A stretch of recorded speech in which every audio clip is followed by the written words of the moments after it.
Setelah melewati pembahasan yang cukup panjang, APBD Kabupaten Kuburaya akhirnya disahkan Senin siang. Dengan disahkannya APBD tersebut, diharapkan sejumlah program dapat berjalan dengan cepat.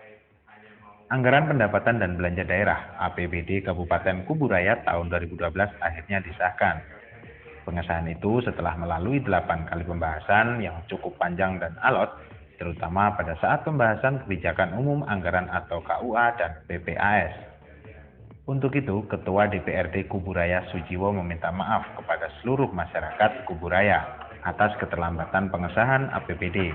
Dengan disahkannya APBD tahun 2012, Sujiwo berharap pemerintah kabupaten dan SKPD dapat menjalankan program dengan sebaik-baiknya dan dapat mengawasi sejumlah program. Sementara itu, Bupati Kuburaya Muda Mahendrawan berharap dengan disahkannya APBD tahun 2012 dapat direalisasikan dengan nyata dan dapat memenuhi kebutuhan masyarakat diantaranya pendidikan, kesehatan, dan perumahan. Lebih cepat sama direalisasikan dengan nyata, sudah ya, karena rakyat akan tunggu dan kebutuhannya harus insya Allah mudah-mudahan bisa lebih cepat meningkatkan kualitas hidup masyarakat sesuai mimpi-mimpi kita, cukup pangan, cukup gizi, cukup pendidikan, hidup sehat, layak huni, hidup aman, bisa beribadah, ya, bisa produktif. Dalam APBD Kabupaten Kuburaya tahun 2012, porsi belanja langsung yang diperuntukkan bagi belanja publik atau masyarakat sebesar 51,64%. Hal itu menjadi indikator APBD yang merupakan produk lembaga eksekutif dan legislatif ini berpihak kepada masyarakat.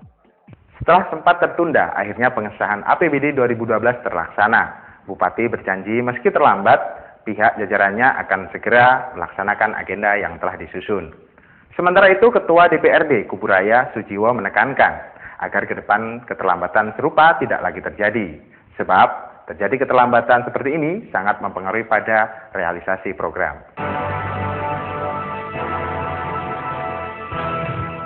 Masyarakat Kabupaten Kuburaya melakukan aksi di gedung DPRD Kuburaya. Hal ini terkait masalah tumpang tindih sengketa lahan yang terjadi di wilayah ini. Bupati dalam menegaskan. Kepala Desa Rasojaya Lili Suprapti meminta kepada anggota DPR Kuburaya agar Bupati dapat memberi ketegasan mengenai batas desa. Permasalahan yang sudah terjadi selama bertahun-tahun ini terjadi antara Desa Rasojaya Umum dan Desa Rasojaya II.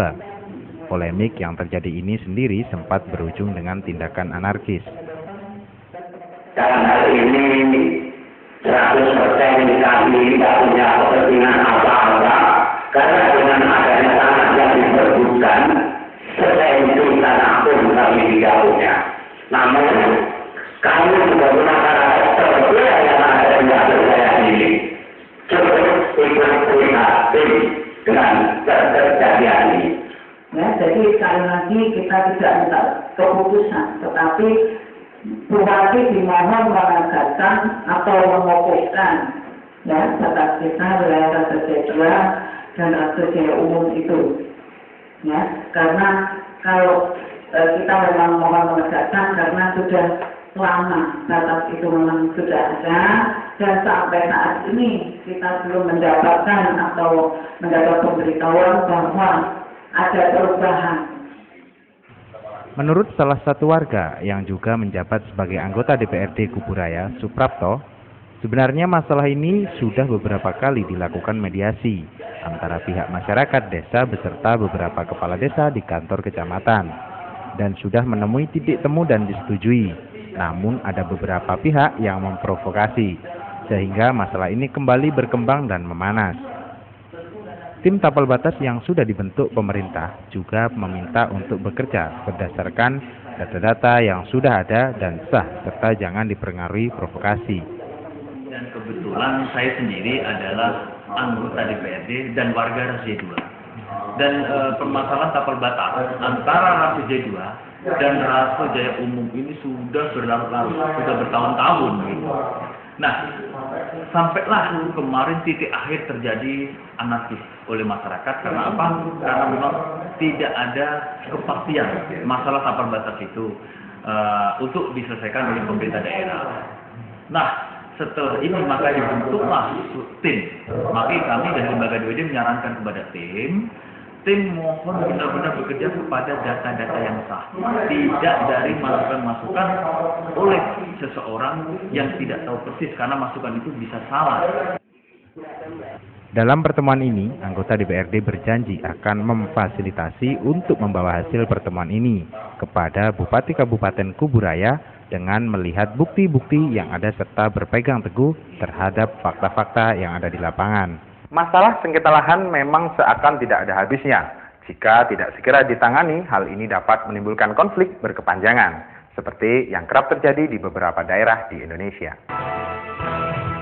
Keberadaan kredit union diharapkan bisa menjadi sarana bagi masyarakat untuk mengelola keuangan, sehingga upaya untuk menjadi kesejahteraan niscaya bisa dicapai. Kehadiran Gubernur Kalimantan Barat Dr. Andes Cornelis disambut dengan upacara adat Dayak, serta kesenian Reok Ponorogo yang merupakan salah satu kesenian masyarakat Desa Sungai Ayak, Kecamatan Belitang Hilir, Kabupaten Sekadau. Kunjungan Gubernur dalam rangka peresmian gedung baru CU Usaha Kita ini disambut meriah oleh masyarakat setempat dengan penuh sukacita.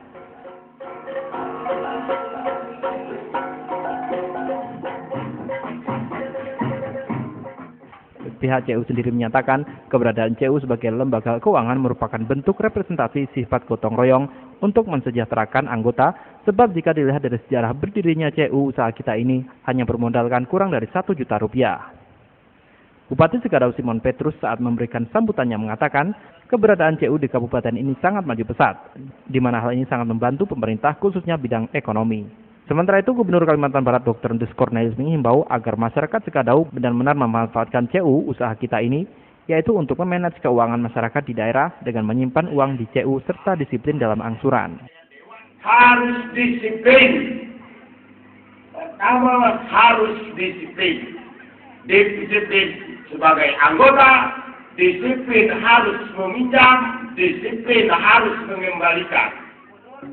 Tanya itu, dalam kesempatan itu Gubernur juga mengajak agar masyarakat Sekadau terus menjaga situasi tetap kondusif, terlebih menjelang perhelatan pemilu kada, sebab dengan modal keamanan itulah pembangunan dapat terus dilaksanakan.